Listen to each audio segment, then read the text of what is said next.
Hey guys, it's Tiffany, and today I'm coming at you with another book review, and this one is on the little book of Restorative Justice. And this was written by Professor Howard Zehr, and he is considered to be one of the fathers. He actually gets the term grandfather of the restorative justice movement here in the US. It's a very short book, and I'm not going to spoil the things on the inside of this book. I'm just going to give you some of my thoughts and let you know if I think it's worth the read or not. All right guys, let's get started.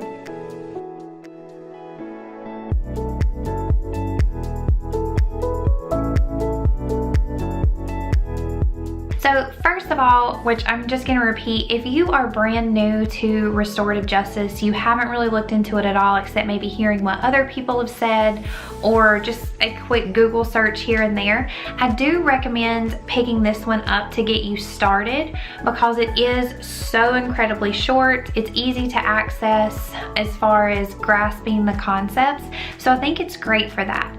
But I do want to note for you guys, this is specifically about criminal justice, which is where restorative justice actually began, was with criminal justice. It didn't actually start in education. But what happened is so many people latched onto these ideas and saw how they could be so effective in the classroom that then you kind of see this movement in education.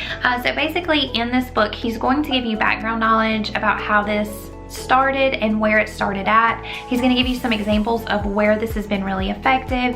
He's going to talk a lot about New Zealand. This is a revised edition that I have, so he is going to address some questions that people had and some things that have happened since this book initially came out and people started to latch onto these ideas. So he talks about how a lot of people really liked it, but they tried to kind of create their own version of it, and then when it failed, they kind of put a lot of the backlash onto the restorative justice movement.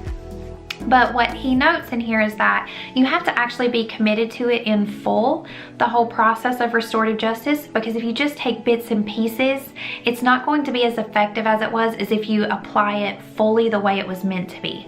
So just knowing that going in, that, like I said, it's very short, very accessible. He does focus a lot on criminal justice, not education. But even though he does that, there is a lot of things in here where you're like, okay, I see how that would be applicable to education. Now there are actually more than two. There are a lot of other little books about restorative justice that he has released, and some of them are more specific to education. So like Working in Circles, there's a book about that, and I will also link to Cool for Middle School's videos below where she talks about using restorative justice circles in her classroom.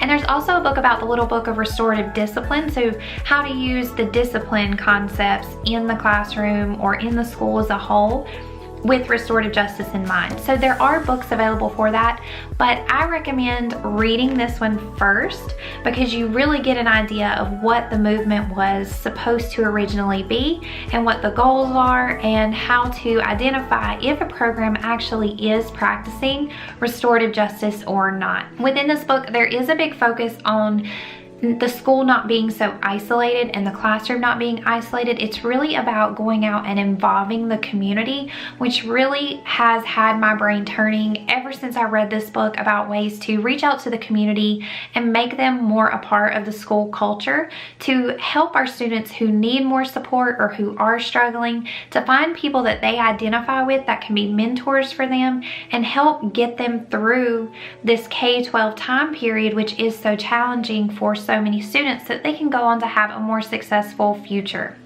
So I do recommend reading the little book of restorative justice. I will link the Amazon link for this book down below. It's super affordable. It's a very fast read. I learned about this book from a Cult of Pedagogy podcast.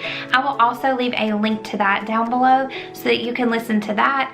And the reason I recommend listening to the podcast along with reading this book is because the man that she interviews on there was at a school where he helped to initially implement the program, so he can talk to the struggles or the challenges you might face with getting it implemented. But then he also worked with the program in a school where it had been implemented for a while, so he can also tell you a lot about the successes that this program really brought to not only his school but the whole community. Thank you so much for taking the time to check this out. I hope you will pick up this little book of Restorative Justice by Howard Zehr, and that it's beneficial to you on your journey to learn more about restorative justice. I know that this has served as a really big igniter for me to want to learn more and to make moves towards seeing how I could implement this in the future for me. So if you do check it out, let me know down in the comments, or if you've already read it, let me know what you thought about it. And if you enjoyed this video, give it a thumbs up so I know you want to see more book reviews that are maybe related to education. And if you haven't already, hit that subscribe button so we can hang out again. Alright guys, I'll see you in my next video. Bye!